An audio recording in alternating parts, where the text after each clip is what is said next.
क्या सच में आर्य आज अनु को रोकने वाला है? क्या अनु अपने ही अतीत से टकराने वाली है?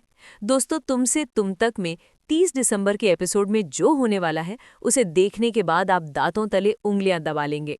पिछली बार हमने देखा था कि कैसे अनु को आखिरकार उस रहस्यमयी राजनंदिनी आश्रम का पता चल गया था। याद है वो फाइल जिसे झंडे ने डिलीट करने की भरपूर कोशिश की थी? लेकिन कहते हैं ना, जो चीज किस्मत में लिखी होती है वो होकर ही रहती है। अनु, जो अब तक सिर्फ राजनंदिनी साली की हेड थी, अब वो उस सच की हेड बनने वाली थी जो इतने सालों से कंपनी के नाम के नीचे दफन था। झंडे बेचारा क्या कर लेता, उसकी सारी प्लानिंग धरी की धरी रह गई। यहाँ आर्य झंडे को कह रहा था कि हाँ, मैं आज अनु को सब कुछ बता दूंगा, लेकिन क्या आर्य सच में बताने की हिम्मत कर पाता? नहीं, क्योंकि झंडे ने उसे क्या कहा था कि तुम 20 साल के लड़के नहीं हो जो फूल दे रहे हो और प्रपोज करने की सोच रहे हो। आर्य को अपने मिशन और अनु के बीच में झूलते हुए देखकर दर्शक भी परेशान है, लेकिन यही तो ट्विस्ट है। आर्य की प्लानिंग धरी की धरी रह गई क्योंकि अनु उससे पहले ही ऑफिस पहुंचकर वो फाइल ढूंढ चुकी थी जिसमें आश्रम का पता था। वो 1 मिनट भी नहीं रुकी। उसे अब किसी इन्विटेशन या किसी की इजाजत की जरूरत नहीं थी। बस दिमाग में एक ही सवाल गूंज रहा था, राजनंदिनी कौन है? घर पर सिमरन की मॉम और उसके पापा ने जो सवाल उठाए थे वो अनु को चैन नहीं लेने दे रहे थे। वो इतनी बड़ी कंपनी की हेड है और उसे पता ही नहीं कि ब्रांड का नाम किसके नाम पर है। कितनी शर्म की बात है ना? लेकिन अब अनु ने फैसला कर लिया है। वो सीधे आश्रम पहुंचती है। जैसे ही वो आश्रम के दरवाजे पर कदम रखती है, माहौल में एक अजीब सा तनाव आ जाता है। उसे ऐसा महसूस होता है जैसे वो उस जगह पर पहली बार नहीं आई है। एक डेजा वू का एहसास। वहां एक महिला अनु को देखती है और अनु सीधे पूछती है, आप राजनंदिनी हो क्या?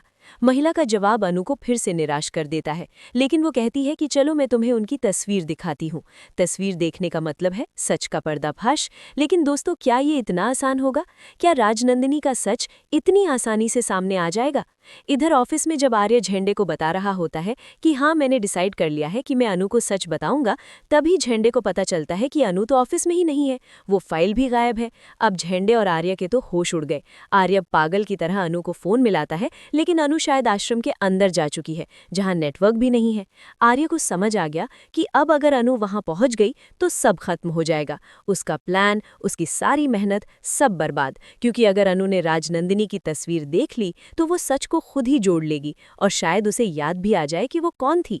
इसलिए आर्य अब समय बर्बाद नहीं करता। झंडे को डांटते हुए वो अपनी कार की चाबी उठाता है और आश्रम की ओर भागता है। सवाल ये है, क्या आर्य समय पर आश्रम पहुंच पाएगा या अनु तब तक सच जान चुकी होगी? आर्य तो आश्रम की ओर चीते की रफ्तार से भागा जा रहा है, लेकिन क्या किस्मत अनु के साथ है? आश्रम के अंदर क्या हो रहा है?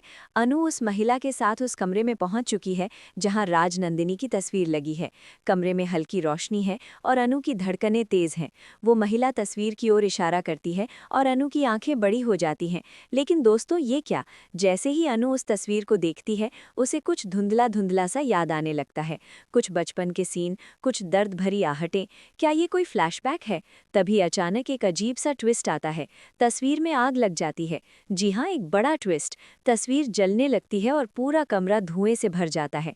अनु डर जाती है। महिला भी चिल्लाने लगती है। लेकिन इस आग से डरने के बजाय अनु की आंखें उस जलती हुई तस्वीर पर अटक जाती हैं। ये आग सिर्फ तस्वीर को नहीं जला रही, बल्कि अनु के अतीत को भी फिर से जिंदा कर रही है। इस आग और धुएं के बीच अनु को कुछ आवाजें सुनाई देती हैं।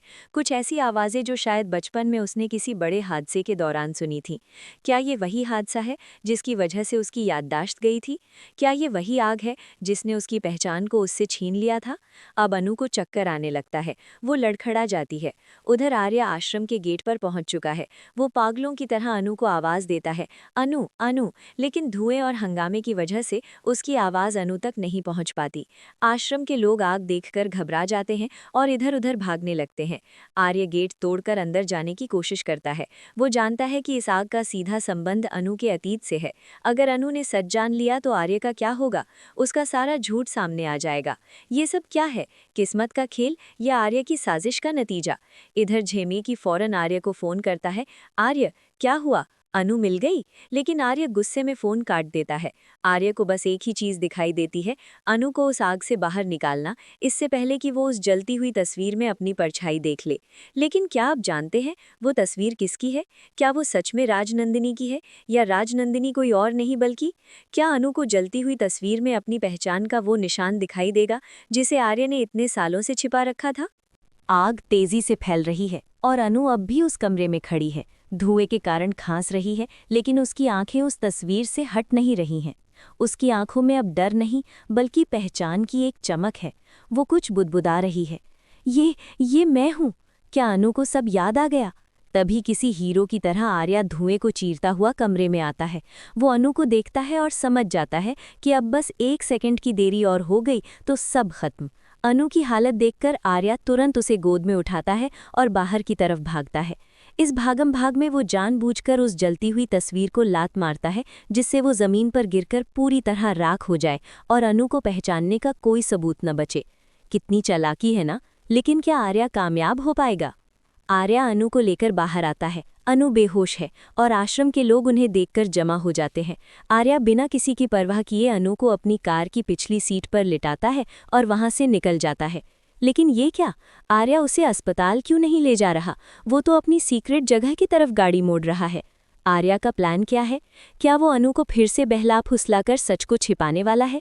क्या वो फिर से डॉक्टर से मिलकर अनु की याददाश्त से जुड़ी दवाइयाँ शुरू करवाएगा? आर्या मन ही मन सोचता है, अनु, तुम सच के इतने करीब आ गई थीं, लेकिन मैं तुम्हें फिर से हारने नहीं दूंगा।